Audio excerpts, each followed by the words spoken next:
69,000 शिक्षक भर्ती परीक्षा से संबंधित अपडेट न्यूज। ऑनलाइन शिक्षा होगी अग्नि परीक्षा।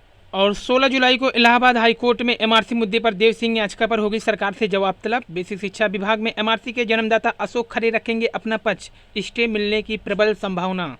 और फ्रांस में मिला क्राफ्ट सर्किल।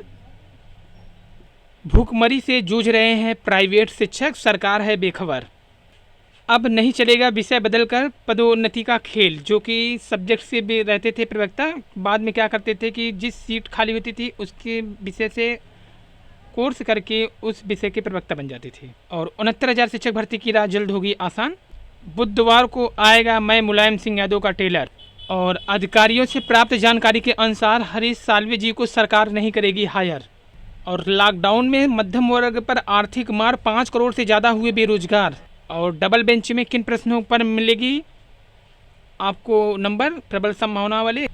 देश के 40 केंद्रीय विश्वविद्यालय में ओबीसी का एक भी प्रोफेसर नहीं, कई कॉलेजों ने राष्ट्रपति प्रधानमंत्री को लिखा पत्र। और 15 जुलाई की सुनवाई में जस्टिस यूयू ललित जी की बेंच केवल पिटिशनर और रेस्पोंडेंट पार्टी की पक्ष सुनेगी, थर्ड पार्टी के लिए लिंक नॉट अलाउ। और एक तस्वीर जिसमें सिपाही ड्यूटी के बाद अपनी बेटी को गले लगाना चाहता था, इसलिए बेटी को पूरी तरह प्लास्टिक से पैक कर फिर गले लगाया। और पुरानी न्यूज़ जो कि हो रही है वायरल, जिसको नौकरी नहीं मिलती वह बीएड कर लेते हैं, कहा था निशंक महोदय ने। और 69,000 शिक्षक भर्ती, हाईकोर्ट ने खारिज की शिक्षक भर्ती की ऑनलाइन आवेदन में त्रुटि सुधार की याचिकाएं, फिर अभ्यर्थी पहुंचे पीएनपी, किया प्रदर्शन। और असिस्टेंट प्रोफेसर के 3900 पदों पर मंजूरी मिलने के बाद जल्द ही जारी हो सकती है शासनादेश के बाद विज्ञप्ति। और अब पूरी न्यूज। निजी स्कूलों के शिक्षकों की आर्थिक संकट के हो गए हैं शिकार। जिस तरह से प्रवासी मजदूरों समेत अन्य लोगों को राहत दी जा रही है, इसी तरह से सरकार को शिक्षकों की मर्यादा के हिसाब से कुछ पैकेज देना चाहिए, ये कहा है उमेश द्विवेदी, जो कि प्रदेश अध्यक्ष हैं वित्तहीन शिक्षक महासभा की। कहीं मार्च से वेतन नहीं मिला तो कहीं 3 महीने में 1 महीने का वेतन दिया गया है। राजधानी में ही ऐसे कई ऐसे स्कूल हैं जहाँ 3-4 महीने की जगह 1 ही महीने का आधा वेतन दिया गया है। यह हाल है प्रदेश के यूपी बोर्ड से मान्यता प्राप्त निजी स्कूलों में पढ़ा रहे शिक्षकों का।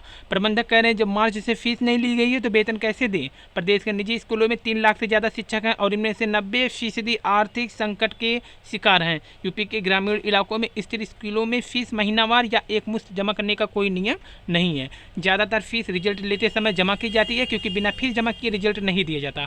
लिहाजा फरवरी मार्च की फीस भी ज़्यादातर स्कूल नहीं ले पाए हैं। दूसरी तरफ सरकार ने उन अभिभावकों से फीस वसूलने के आदेश दिए हैं जो इनकम टैक्स रिटर्न भरते हों, लेकिन इन स्कूलों में ज़्यादातर बच्चे गरीब तबके के आते हैं। और बीटीसी प्रशिक्षित उम्मीदवारों की याचिका पर सुप्रीम कोर्ट में आज है सुनवाई। यानी उत्तर प्रदेश शिक्षक भर्ती परीक्षा में बीएड को छात्रों को शामिल करने की चुनौती देने वाली बेसिक टीचर सर्टिफिकेट यानी बीटीसी प्रशिक्षित उम्मीदवारों के एक समूह की याचिका पर सुप्रीम कोर्ट आज सुनवाई करेगा। याचिकाकर्ताओं का कहना है कि इस परीक्षा में बैठने के लिए बीएड के छात्र पात्रता नहीं रखते हैं। वहीं जस्टिस यूयू ललित की अध्यक्षता वाली 3 सदस्यीय पीठ ने कहा कि बृहस्पतिवार को होने वाली सुनवाई को, यानी आज होने वाली सुनवाई को, याचिकाकर्ताओं ने जो कहा है वो पूरी फाइल मंगा लिया है अपने पास। याचिकाकर्ता ने कहा है कि ब्रिज कोर्स सबसे बड़ा मैटर है, जो कि पहले 6 महीने पहले उसको करने होते हैं, लेकिन अभी तक किसी बीएड ने 6 महीने का ब्रिज कोर्स नहीं किया, जबकि सरकार कह रही है कि जब हम नियुक्ति देंगे उससे पहले हम ब्रिज कोर्स करवा लेंगे। पूरी बात क्या है, दरअसल याचिकाकर्ताओं ने यूपी में 69,000 सहायक शिक्षकों की भर्ती परीक्षा को लेकर 28 जून 2018 को जारी अधिसूचना को चुनौती दी है। साथ ही जनवरी 2019 में प्रदेश सरकार द्वारा किए गए संशोधन को भी चुनौती दी है। इसके जरिए पूर्ण प्रभाव से परीक्षा में बीएड के उम्मीदवारों को शामिल किया गया है। याचिकाकर्ताओं ने बीएड के अभ्यर्थियों के पक्ष में दिए गए इलाहाबाद हाईकोर्ट के फैसले को भी चुनौती दी है। और पुलिस में 6,000 दरोगा समेत 7400 भर्तियाँ, जल्द आएगी विज्ञापन, सरकार ने किया शासनादेश मंजूर।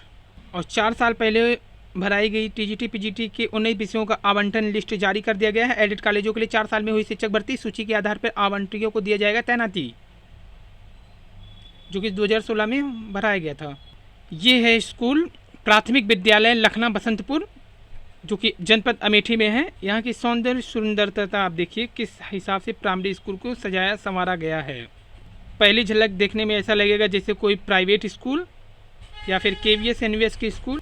साफ सफाई, वृक्षारोपण आदि की उचित व्यवस्था यहाँ पे, डस्टबिन उस्टबिन सब रखा गया है। पानी अनमोल रतन, इसे बचाने को करो जतन, स्लोगन भी अच्छे अच्छे लिखे हैं। और ये है ऑफिस, जहाँ पर उचित व्यवस्था ऑफिस में भी है,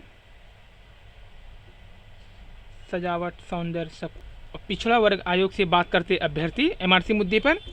और देश के 40 केंद्रीय विश्वविद्यालयों में ओबीसी का एक भी प्रोफेसर नहीं, कई कॉलेजों ने राष्ट्रपति प्रधानमंत्री को लिखा है पत्र। विडम्बना देखिए, विश्वविद्यालय में पिछड़े वर्ग को 27% आरक्षण मिले, लंबा समय बीत गया लेकिन पिछड़े वर्ग का आज भी एक भी प्रतिनिधित्व नहीं है। देश के 40 केंद्रीय विश्वविद्यालयों में प्रोफेसर के पद पर पिछड़े वर्ग का शून्य प्रतिनिधित्व है। अगर यह बात एसोसिएट प्रोफेसर की करें तो यहाँ भी पिछड़े वर्ग का शून्य प्रतिनिधित्व है। असिस्टेंट प्रोफेसर के पद पर भी 15.85% की ही नियुक्ति हो सकी है, जबकि पिछड़े वर्ग का प्रतिनिधित्व 27% होना चाहिए। तो यहाँ पे जो प्रोफेसर के पद हैं पूरी तरह से पिछड़े वर्ग से खाली है। देश के 40 केंद्रीय विश्वविद्यालय में 17,869 पद हैं, जिनमें पिछड़े वर्गों को केवल 1,141 असिस्टेंट प्रोफेसर के पदों पर ही भागीदारी मिल सकी है।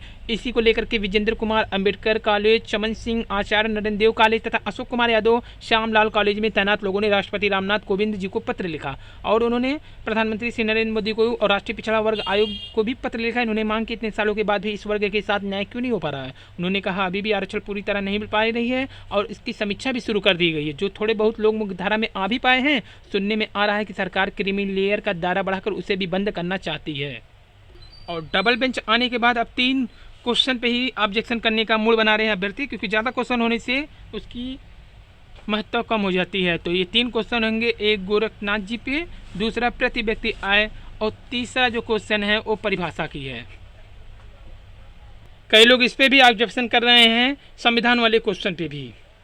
और लॉकडाउन ने जहां दुनिया भर में अपना पूरा प्रभाव जमाया, वहीं मध्यम वर्ग पर आर्थिक मार सबसे ज़्यादा पड़ी है, क्योंकि जो उच्च वर्ग हैं उन्हें तो कोई मतलब परेशानी नहीं हुई और जो निचले तबके हैं उनको तो सरकार ने पूरा हेल्प किया, लेकिन सबसे ज़्यादा मार जो पड़ी है वो मध्यम वर्ग पे पड़ी है, क्योंकि ना तो सरकार से कोई आर्थिक मदद मिल पा रही है और ना वो अपनी समस्याओं को किसी के सामने खुल के बता पा रहे हैं। सरकार से भी नहीं मिली मदद, नौकरी बची भी तो वेतन में भी हुई है कटौती। मिल सकता था मुफ्त राशन, लेकिन सरकार अभी ध्यान नहीं दी है और जब ध्यान दी है तो इस समय अभी भी बहुत मुश्किल से किसी किसी को मिल रहा है। नई दिल्ली, बॉलीवुड अभिनेता जावेद हैदर हाल में ही ठेले पर सब्जी बेचते दिखे तो पश्चिम बंगाल के क्रिकेटर राजू रहमान दूसरे के खेत में हल चलाते दिखे।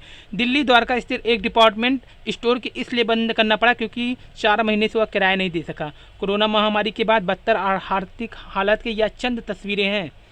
जो ये बदतर आर्थिक हालात है, ये इसकी चंद तस्वीरें, अभी ना जाने कैसे इतने होंगे। इसकी सबसे ज़्यादा मार मध्यम वर्ग पर पड़ी, जहां 5 करोड़ से ज़्यादा लोगों की नौकरियां चली गई। Centre for monitoring India economic और Indian society of labour economics जैसी संस्थाओं की रिपोर्ट के अनुसार लॉकडाउन में लगभग 13 करोड़ लोग बेरोजगार हुए हैं। इनमें से 40% यानी 5.25 करोड़ ब्लू कॉलर जॉब करने वाले थे, जो ऑफिस में काम करते हैं। निजी क्षेत्र में काम करने वाले अधिकतर मध्यम वर्गीय अपने वेतन पर ही निर्भर होते हैं। घर चलाने के लिए बच्चों की पढ़ाई और घर के EMI तक उनके वेतन से ही जाता है। ऐसे में नौकरी जाने से उनकी आर्थिक हालत बेहद ही ख़राब हो चुकी है।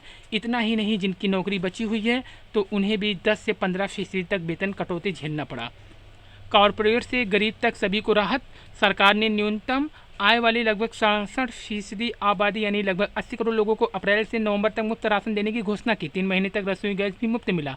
जनधन खातों में भी 500 रुपये प्रति माह अलग से मिल रहे थे। किसानों को भी सालाना 6,000 रुपये मिल रहे हैं। कॉरपोरेट के लिए आसान कर्ज सहित कई दूसरे उपाय घोषित किए गए। इसके बावजूद मध्यम वर्ग आने वाले लगभग 30 करोड़ लोगों के लिए सरकार ने कोई राहत नहीं दिया।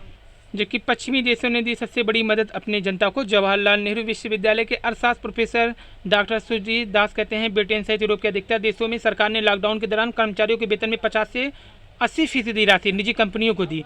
इससे यहाँ के लोगों की नौकरियाँ बच गई, जिससे लाखों लोगों की नौकरियाँ जाने से बच गई। उन्हें वेतन कटौती का सामना नहीं करना पड़ा। भारत में सिर्फ 15,000 रुपये महीने में काम करने वाले का भविष्य निधि भुगतान ही सरकार ने किया है।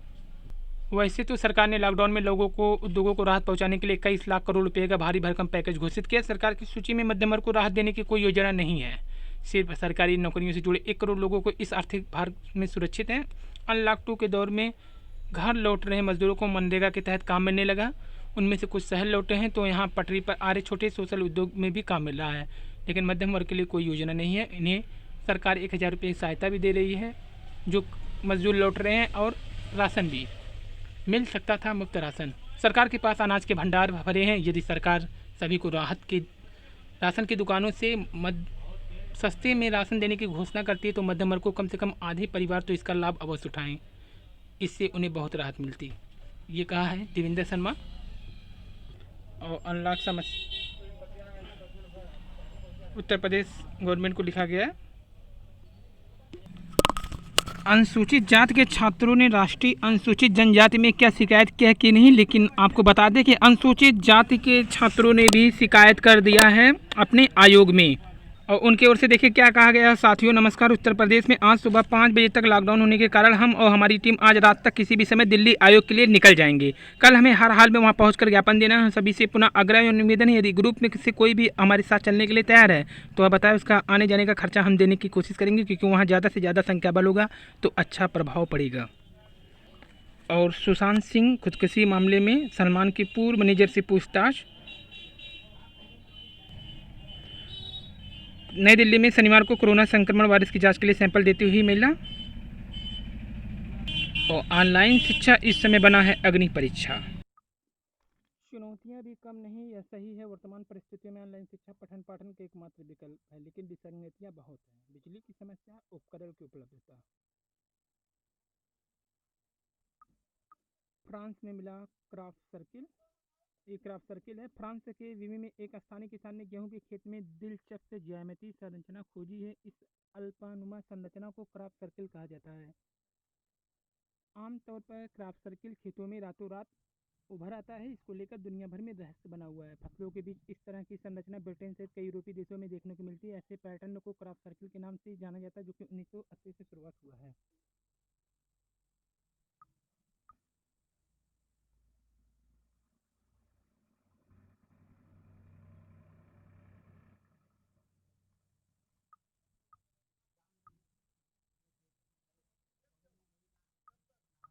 रामबाग पैलेस दुनिया की टॉप 100 होटल में शामिल।